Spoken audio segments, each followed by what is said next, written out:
सशक्त आणि स्ट्रॉंग स्त्री मी अशी या मनोरमा प्रधानमधून साकारू शकले. नमस्कार मित्रांनो, मी दीपाली साठे दैनिक बोंबाबोंब मध्ये तुम्हा सगळ्यांचं खूप खूप स्वागत करते. नाव छान आहे. थँक्यू. वा, वा.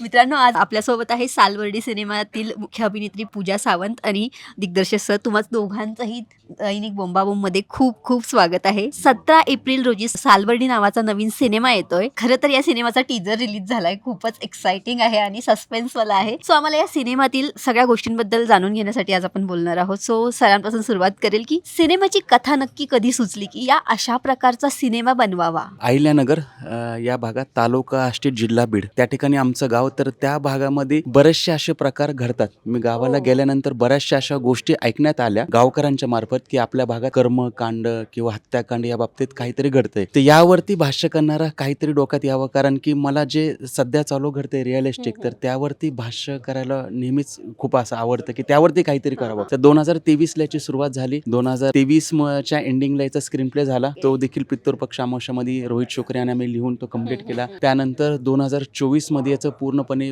प्री कम्प्लीट झालं. 25 ला तो शूट झाला ऑक्टोबर नोव्हेंबरला. त्यावेळेस पितृपक्ष आठवडा होता, तो 15 दिवसाचा कालखंड. आणि तो आता 2026 17 एप्रिलला रिलीज होतोय. 3 ते 3.5 वर्ष गेले या सिनेमासाठी. म्हणजे सत्य घटनेवर ही घटना खरंच घडलीये. या रिलेटेड बऱ्याच घटना महाराष्ट्रामध्ये या घडतात, related. खूप घडतात Okay. आणि त्या कुठेतरी थांबल्या पाहिजे. तर सावधगिरी घ्या हे आम्ही या सिनेमामधून दाखवायचा Yes. प्रयत्न करतोय. मी पूजाकडे येईल. पहिल्यांदा पोलीस अधिकाऱ्याची भूमिका साकारते आणि तुझ्या सगळ्या फॅन्ससाठी म्हणजे महाराष्ट्राच्या जनतेसाठीच एक पर्वणी आहे. Thank काय you. सांगशील की सिनेमाची जेव्हा पहिल्यांदा स्क्रिप्ट तुझ्याकडे आली की अशी एक भूमिका साकारायची आहे, मनात आलेला पहिला विचार कोणता? हो, मी करणारी भूमिका. पहिलं जेव्हा कळलं PI मनोरमा प्रधान आहे, हां. तिकडेच मी 50% हो म्हटलं होतं. राहिला प्रश्न स्क्रिप्टचा. इतका अभ्यासू डिरेक्टर असताना, हम्म. इतकी वर्ष त्याने त्या स्क्रिप्टवर काम केलेलं असताना, हां. पुढचे जे 50% असतात जनरली की हो म्हणू की नको, हो, हो, हे हो. पटकन निघून जातात. कारण मला असं वाटतं सिनेमा हा एक असं माध्यम आहे, एक अशी गोष्ट आहे जी आज सुचली आणि उद्या मी शूट करायला घेतली असं नाही असं होत. नाही. खूप अभ्यास लागतो त्याला प्रत्येक सीनचा. मग तो स्क्रीन प्ले असो, मग भरपूर काय काय गोष्टी हो, असतात. हो. सो आय थिंक अभ्यास केल्यानंतर जेव्हा एक स्क्रिप्ट रेडी होते, त्याच्यानंतर पुढची प्रोसेस सुरू हो, होते. हो. सिनेमावर प्रेम माझं अगदी आधीपासूनच आहे. मी हो, म्हणते हो. की माझं पहिलं प्रेम म्हणजे सिनेमा. त्यामुळे असे सिनेमा जेव्हा येतात तेव्हा नाही म्हणण्याचा काही प्रश्नच नसतो. आणि या भूमिकेची अनेक वर्ष वाट पाहिली होती मी, आणि रमेश सरांना ते पोटेन्शियल माझ्यात दिसलं की मी कॉप करू शकते. सो म्हणून मी पटकन हो म्हटलं होतं. जसं तू आता म्हणालीस की खूप वर्ष तू या रोलची वाट बघितली, हा म्हणजे ड्रीम प्रोजेक्ट होता. हो हो, ड्रीम भूमिका असं हो, म्हणेन मी. ड्रीम जी कॅरेक्टर ड्रीम भूमिका नंतर ड्रीम प्रोजेक्ट मध्ये बदलली. हो. सो सालबर्डी हे एक असं प्रोजेक्ट आहे एक हां, अभिनेत्रीसाठी हां. की जे तिला अशा भूमिका आणि असं प्रोजेक्ट कदाचित दरवर्षी येत नसेल. नाही. एका वेगळ्या पठडीतले सिनेमे हो, येत हो. असतील, पण असा सिनेमा नशिबात येणं खूप इम्पॉर्टंट असतं असं म्हणेन मी. सो ड्रीम रोल आणि ड्रीम प्रोजेक्ट हे एकत्र आलेलं कॉम्बिनेशन आहे सालबर्डीच्या निमित्तानं. येस, मी सरांकडे येईल. जेव्हा सिनेमाची स्क्रिप्ट लिहिली किंवा कास्टिंगचा जेव्हा विचार आला, तेव्हा सगळ्यात आधी म्हणजे पूजाच आठवली की काही आणखी सुद्धा यादी होती? मी पूजा मॅम यांचा लपाछपी 2016 पाहिला होता. हो हो. तेव्हापासून माझ्या डोक्यात होतं की अशी एक यांनाच. गोष्ट यावी ज्यामध्ये मी लीड कास्ट म्हणून करावे, अशी गोष्ट माझ्याकडे असावी. ती गोष्ट मला सालबर्डी ह्या गोष्टीमध्ये सापडली होती. त्यामुळे माझा पहिला फोन गेला होता की तुम्हीच यासाठी बेस्टच आहेत, 100% न्याय देताना, आणि तो 1000 पटीनं ते बेस्ट भूमिका झालेली आहे, त्यात काही शंकाच नाही. काय वाटतं की सिनेमा करताना एका दिग्दर्शकासाठी सगळ्यात चॅलेंजिंग गोष्ट कोणती असते? मला प्रेक्षकांची मनं जिंकायची आहेत, तर हा. मनं जिंकणं हे माझ्यासाठी खूप Challenge. चॅलेंजिंग आहे. आणि फिल्म बनवतो लोकांसाठी, ऑडियन्ससाठी, तर लोकांना ती आपलीशी वाटली पाहिजे.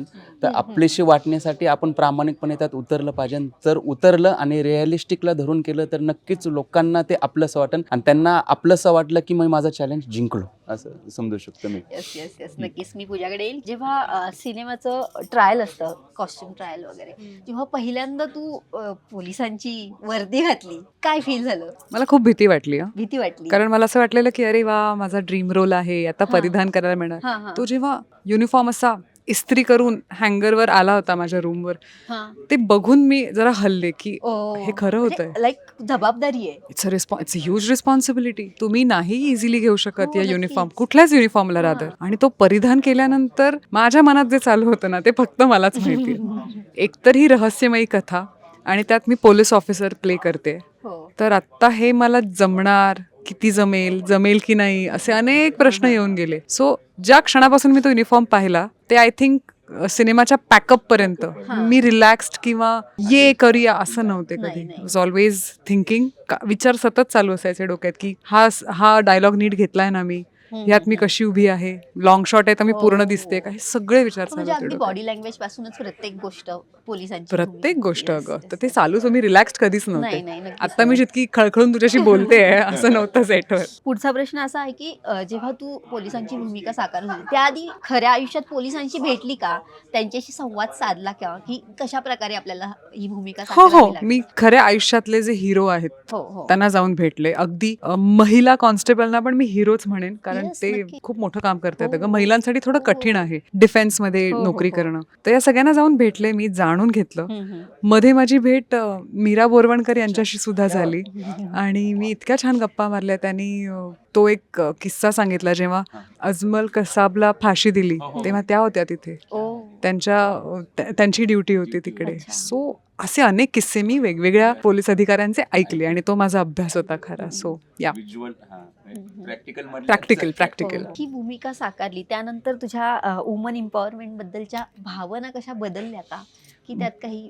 नाही बदलल्या नाही, इनफॅक्ट स्ट्रॉंग जास्त झाल्या. ओके. आणि मला असं वाटतं ना की स्त्रिया आहेत ना, ह्या मल्टीटास्कर्स आहेत. Yes. स्त्रिया एकाच वेळेस 5 कामं करू शकतात, हो हो त्याच वेळेस 5 कामं डोक्यात चालू असतात, पुढचं प्लॅनिंग चालू असतं. सो आय हां, थिंक स्त्रियांना ही दैवी देणगी आहे आणि स्त्रियांचा सिक्स सेन्स सुद्धा आय थिंक पुरुषांपेक्षा थोडा स्ट्रॉंग हो, असतो. हो, नक्कीच. इंट्युशन्स हो, बायकांना हो, पटकन intuitions. कळतात. Yes. आणि आय थिंक मनोरमा प्रदान करताना ना हे सगळ्याचा विचार मी केला. सो स्त्रियांबद्दलचा आदर आधीपासून होताच ऑफकोर्स, पण असं कॅरेक्टर मला करता आलं ह्याबद्दल एक मला खूप आनंद आणि असं समाधान वाटलं की मी एक सशक्त आणि स्ट्रॉंग स्त्री मी अशी या मनोरमा प्रधानमधून साकारू शकले. मी सरांकडे येईल की सिनेमामध्ये अंधश्रद्धावर दाखवलेली आहे की अंधश्रद्धा कशा प्रकारे होते. सो तुमच्या आयुष्यात तुम्हाला कधी असे अनुभव आलेत का? नाही, कारण की मी मुळात कुठल्याच गोष्टीला मानत नाही. कर्मकांड वगैरे काय मी कधी भविष्य बघितले नाही. माझी मिसेस कोमल चौधरी तिने अनेक वेळा सांगितलं ती पत्रिका काढू, 2 मुलं आहेत, मुलांची पत्रिका काढू. मी जो रस्त्यावर बसून 200 रुपये घेतो तोला स्वतःचं भविष्य माहित नाही, तो माझं भविष्य काय सांगणार. Actually. आणि मी काम नाही केलं, मेहनत नाही घेतली तर मला काम देणार कोण. म्हणजे मी फक्त मेहनत, मनगटातली ताकद यालाच बिलीव्ह करतो. देवावरती फक्त श्रद्धा आहे. आशीर्वाद घ्या आणि कामाला सुरुवात करा. त्यामुळे मी कुठल्याच कुणाकडेच जात नाही. कोणी असो काय, मला इच्छाच नाही त्यांच्याकडे जायची, कारण की आपली मेहनत हेच, आणि आशीर्वाद घ्यायचे असेल तर आई वडील पास, बाकी कोणीच नको. सेम प्रश्न पूजाला की तुला कधी असे अनुभव आलेत का, किंवा काय म्हणणं आहे तुझं या अंधश्रद्धा या गोष्टीवर? मी अंधश्रद्धा मानत नाही ऑफकोर्स, हम्म. पण मी देवाला खूप मानते. हो आपल्या भारतीय संस्कृतीने जे काही आपल्यासाठी लिहून ठेवले आपल्या पुराणांमध्ये, ते सगळ्यावर माझा विश्वास आहे. म्हणजे मी तुला लिटरली सांगू का, की असं म्हणतात गॅलिलिओ यांनी 9 प्लॅनेट्सचे सांगितले की एवढे 9 ग्रह आहेत आणि एवढं अंतर पृथ्वीपासून आहे. ते आपल्या पुराणात हजारो वर्षांना आधीपासून लिहिलंय. पृथ्वीपासून सूर्याचं अंतर किंवा चंद्राचं अंतर हे आपल्या पुराणांमध्ये खूप आधीपासून लिहिलंय.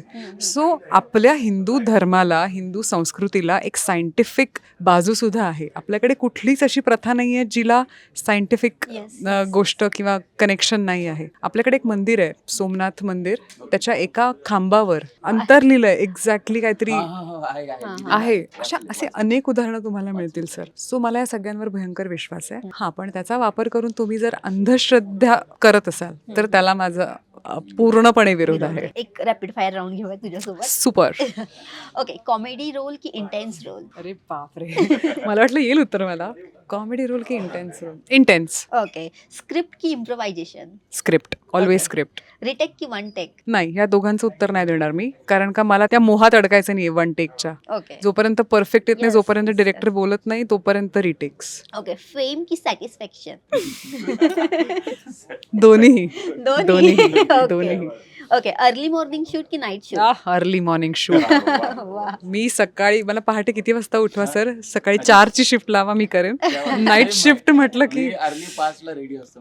माझंही सेम आहे. मला जसं कळतंय 2री-3री पासून, मी गॅरंटेड 10ला झोपणार. अर्ली मॉर्निंग 5ला उठणार. जर कामाचा लोड असेल, उशिरा जरीच मी झोपलो हे regular तरी routine? हो, रेग्युलर. आणि आत्तापासून नाही, म्हणजे जसं मला आठवतंय, मी 3री-4थी स्टँडर्ड आहे तेव्हापासून मी 5ला उठणार. 2ला झोपलं तरी मी 5ला 5:30ला उठणार वा, वा. म्हणजे प्रचंड आवडती मला पहाट. वा Yes. वा खूप छान. इनफॅक्ट सालबर्डी या सिनेमातलं आमचं जे काही कॉन्व्हर्सेशन असायचं आम्ही दोघं पहाटे करायचो. ओ पहाटे 5ला सरांचा मेसेज यायचा आणि माझा रिप्लाय असायचा.